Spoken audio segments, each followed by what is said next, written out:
C'est l'heure de l'actualité africaine sur Radio Côte d'Ivoire. Denise Lafafette, bonjour. Bonjour Didier Fondin.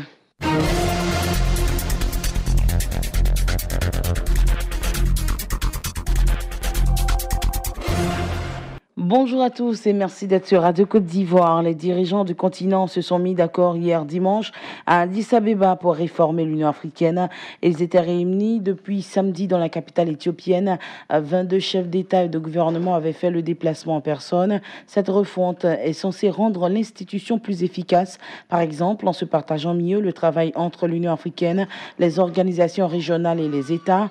L'exécutif va aussi être revu. La commission de l'Union africaine va passer de 10 à 8 membres. Elle a vocation à devenir plus indépendante. En Centrafrique, le chef anti-Balaka Alfred Yekatombe Robo, mieux connu sous le surnom de Rambo, a été extradé samedi vers la CPI à La Haye. Un mandat d'arrêt avait été déposé contre lui pour des crimes de guerre contre l'humanité qu'il aurait commis entre 2013 et 2014 à Bangui et dans l'ouest du pays. Il avait été arrêté le 29 octobre dernier à l'Assemblée nationale après avoir sorti son arme dans l'hémicycle. Rambo, comme il est surnommé, était un chef de groupe armé très craint. Nous prenons la direction du Sénégal. L'association Lead Afrique francophone, l'un des puissants soutiens du mouvement citoyen sénégalais Y'en a marre, vient de voir son agrément retiré par les autorités du pays. La raison, cette association est accusée de participer à des opérations de financement irrégulières. Face à cette situation, le mouvement Y'en a marre a décidé de ne pas baisser les bras, nous dit Ange Kouadio.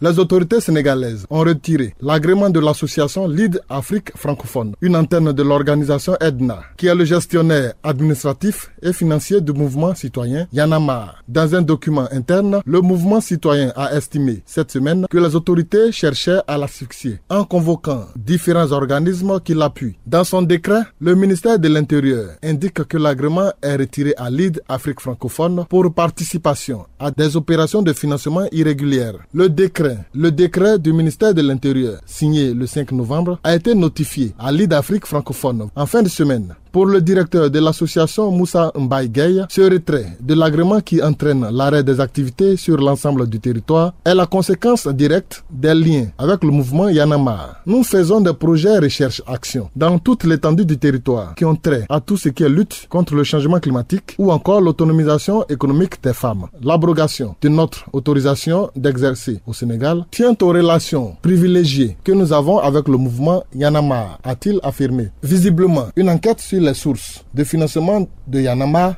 a été ouverte en juin dernier. La police s'intéresserait à des fonds reçus par le mouvement en 2017 et 2018. De passage dans les locaux de Lead Afrique francophone, Aliou Sané, membre fondateur de Y'en a marre, a indiqué que les activités du mouvement se poursuivaient. Le président Macky Sall a estimé récemment que de nombreux membres de la société civile se plaçaient du côté de l'opposition politique. Sollicité par téléphone, le ministre de l'Intérieur n'était pas joignable pour évoquer cette enquête sur Y'en a marre.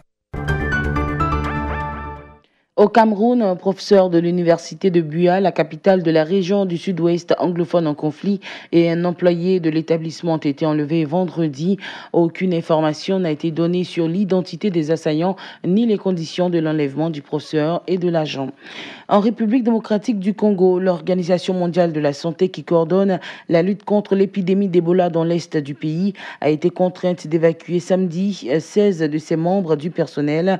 Ils ont dû être évacués de Beni vers Goma suite à la chute d'un obus tombé sur la villa qu'occupe l'OMS dans la ville. Il n'y a pas eu de blessés, mais une grosse frayeur pour l'équipe qui a souhaité se mettre au calme à Goma plutôt, interrompant ainsi le programme de lutte contre le virus Ebola. Selon le médecin coordonnateur de l'OMS sur place, il ne s'agissait toutefois pas d'une attaque délibérée, mais la conséquence des affrontements entre des casques bleus et des rebelles dans ce secteur de la ville. Pour lui, cette situation est tout à fait regrettable. C'est la fin de ce bulletin Afrique sur Radio Côte d'Ivoire. Merci de nous avoir suivis. L'actualité sera de retour dès 9h. C'était le bulletin d'info présenté par Denise de la Fafette.